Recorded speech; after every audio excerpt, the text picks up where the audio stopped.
So I'm telling you this stuff in this videos because the more you know about this, the more that you will know what you will experience if you are ever forced to shoot a bad guy in self-defense. And as violent as this world is becoming, more violent every day, the chances of you getting into a self-defense shooting is becoming greater and greater. So the more you know about this stuff is so that you are better prepared for when that moment of truth comes.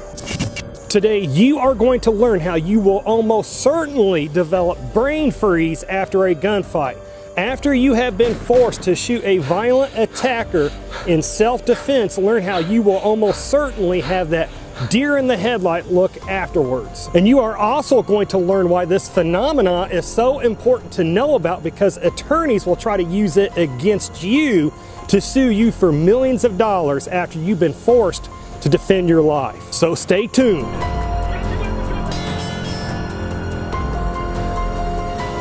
Okay, for viewers that's new to this channel, I am a 20-year police veteran, plus also several years ago I was unfortunately forced into a self-defense police action shooting myself. So the information that I give to you in this video is from real life experience. So today you are going to learn how you are almost certainly going to develop brain freeze immediately after a self-defense shooting. And you're also going to learn why this is so important to know about, because civil attorneys and or prosecutors might try to use this brain freeze that you have happen to you. They might want to try to use this against you in court to either sue you for millions of dollars or to put you away into prison for decades for manslaughter. And folks, in this video, when I say that you will almost certainly have brain overload and brain freeze, I'm talking about where you have just been forced to shoot your violent attacker in self-defense, and now you are standing over his dead body with the smoking gun still in your hand, and that is when your brain overload and brain freeze will kick in on you. What we have to remember about self-defense shootings is that most of them happen so quickly.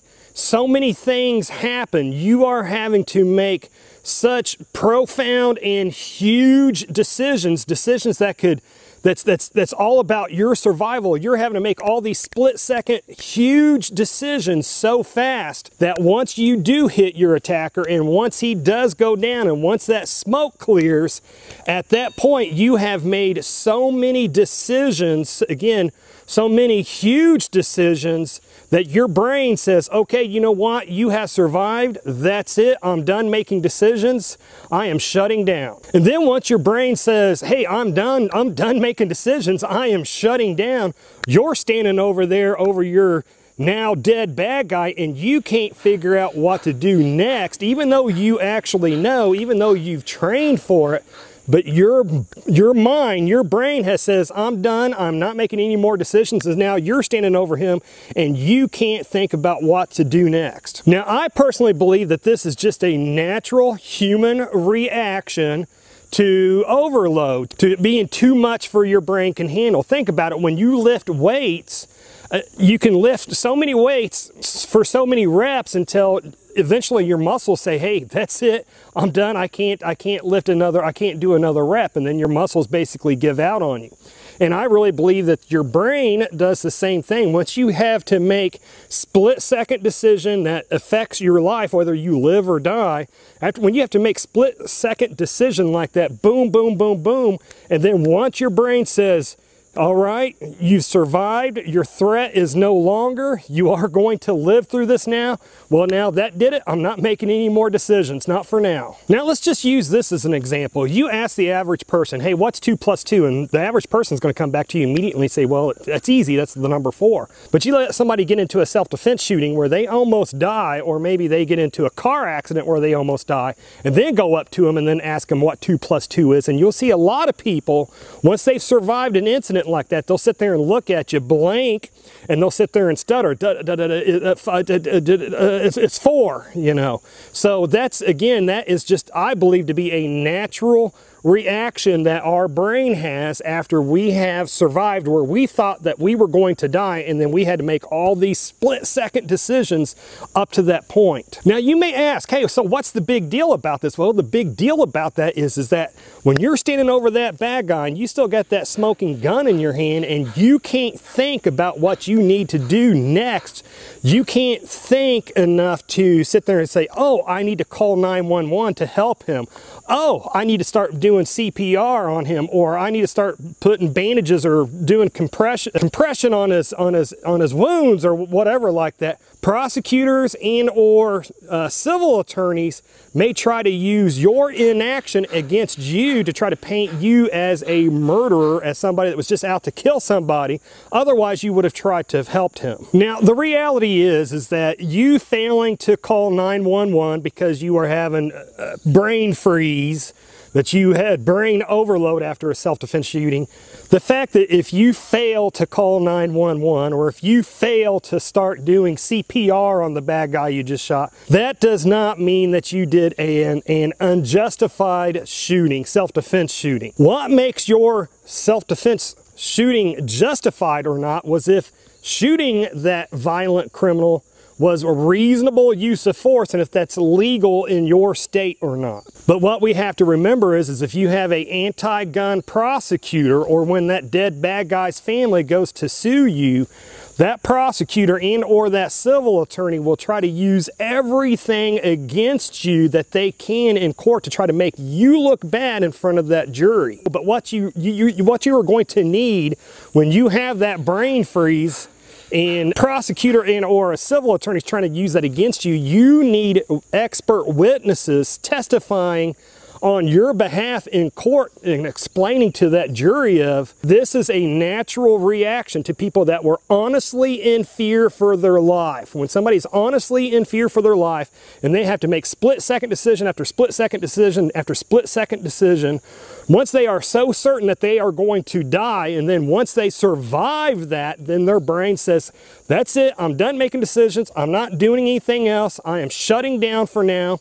And that is at that moment when that brain freeze happened is when he should have been calling 911 or tending to, trying to help the bad guy with his wounds or what have you. Now, the bad thing about these expert attorneys is they cost thousands and thousands and thousands of dollars. These expert witnesses that are able to stand in front of a jury and explain your actions and why you had brain freeze and explain that to that jury in such a way that the jury understands it and they see that incident through your eyes, they just cost a lot of money. But with Firearms Legal Protection, you get one for free when you have the right membership. And again, I will put a link down below for Firearms Legal Protection. You can check them out if you want to, or don't if you don't want to. Now, you can say all day long, and I'm saying this because there's going to be some keyboard warriors that's going to be typing right now.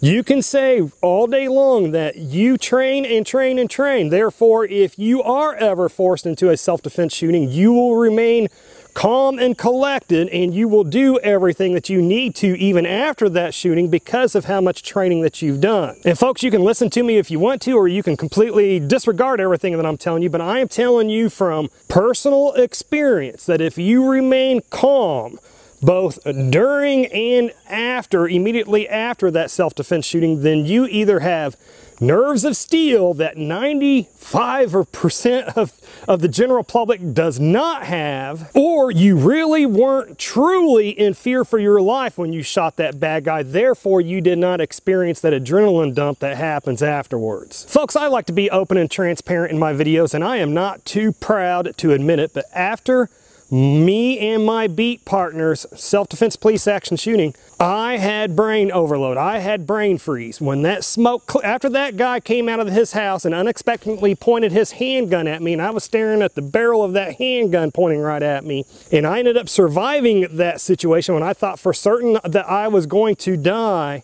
Once the smoke cleared, I could not think of what to do next. Now, luckily, the cavalry came, because we did key up on the radio saying shots were fired and suspect down and stuff like that. And so luckily the cavalry came, and the other responding officers, they were the ones that actually took over after that, because me and my beat partner, our brains were just frozen. They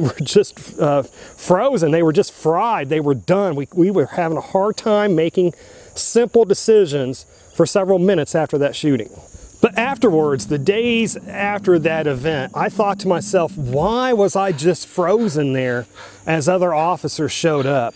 I know what to do. I train what to do. I train with putting tourniquets on, about putting pressure on wounds.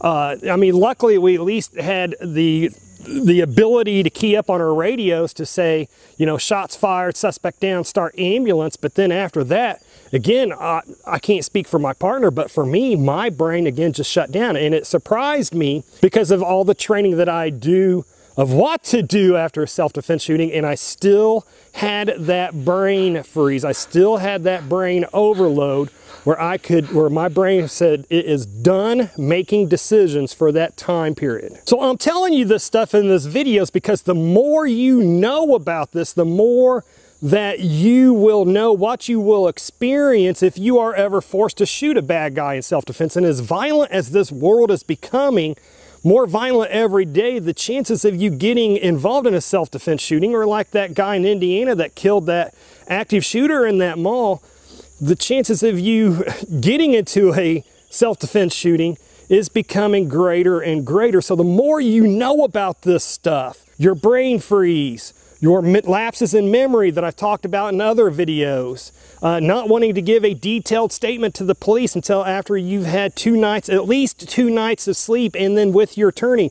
All these things that I'm telling you is so that you are better prepared for when that moment of truth comes. So comment down below, have you ever thought about brain freeze and brain overload after a self-defense shooting, and how that would affect you, and how an attorney or a prosecutor could use that against you in court? And do you know what the #1 rule for surviving gunfights is? Do you know what training that you need to be doing to survive a bad guy that's already trying to shoot you? To learn that powerful knowledge, and click on the video that should be appearing on the screen just about now. Anyways, folks, this is enough internet for me today. I do need to go train. Peace out, Girl Scout. And oh, I pray that you have a good day.